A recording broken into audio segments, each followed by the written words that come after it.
India and the Great Economic Depression. If you look at the impact of depression on India, we can see how integrated the global economy had become by the early 20th century. The tremors of the crisis in one part of the world were quickly relayed to other parts. It affected the lives, economies, and the societies worldwide. So it was impact on Indian society as well.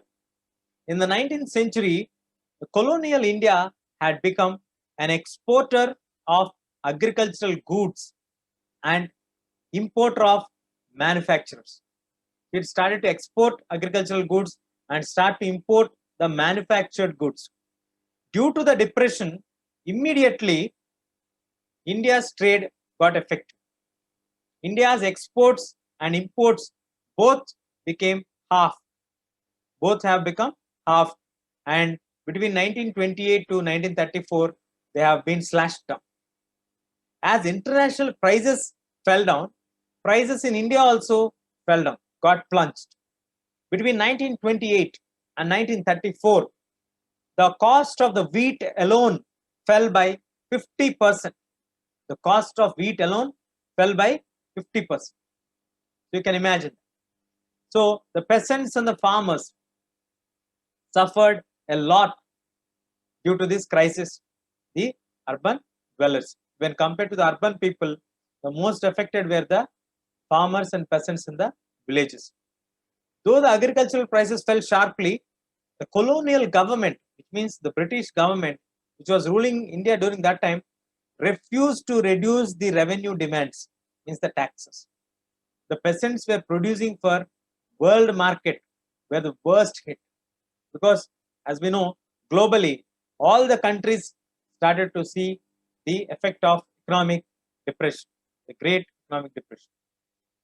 Considering the jute producers of Bengal, they grew raw jute that was processed in the factories and exported to form a gunny bag.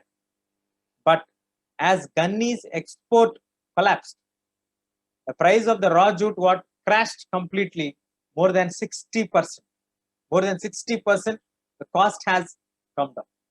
Now, the peasants who borrowed in the hope of better times, now they are not able to return it back.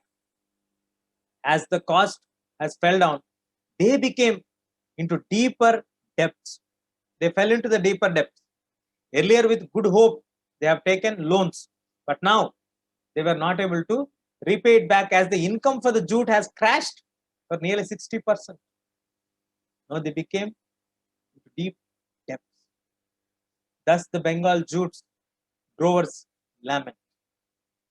There is a small article here. You can see, grow more jute, brothers, with the hope of greater cash. Cost and depths of jute will make you hopes get dashed. When you have spent all your money and got the crop off the ground, traders sitting at the home will pay you rupees 5 a pound. So that was the situation, that was the scenario during that time. So you can understand by that, with hard work, sweat and toil, you have made the crop to grow, but you are getting paid very little because the prices were crashed, and that made you people to go into deeper depths.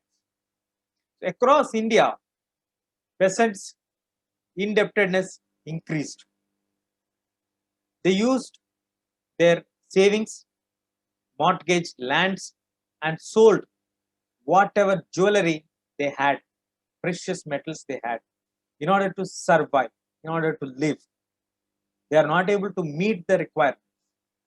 So, in the years of depression, India became an exporter of precious metals, notably gold. So, India was having only valuable thing, that is gold. The famous economist John Maynard Keynes thought that India's gold exports promoted global economic recovery very fast, because they certainly helped speed up the British recovery, but they did very little efforts for the Indian peasants, especially in the rural India. So it helped the Britishers to recover very fast. Now coming to rural India, seeing at the unrest, Mahatma Gandhi launched the civil disobedience movement at the heights of economic depression. So now the depression proved less grim for the urban Indians because falling of prices, those with fixed incomes, say towns, dwelling, land owners who received rents, middle class salaried employees now found themselves better off. Everything costless. Industrial investments also grew as the government extended the tariff protection to industries and under the pressure of nationalist opinion. So the effect on India was very huge, but it is more when compared to the urban areas in the rural areas because these urban area people are having lands, they have middle class salaried people who are making some amount of money getting flow into the system. So they are able to balance that. And the Britishers could also get some industrial investments giving some kind of protection, tariff protection to the industries. That was the impact of Great Economic Depression on India.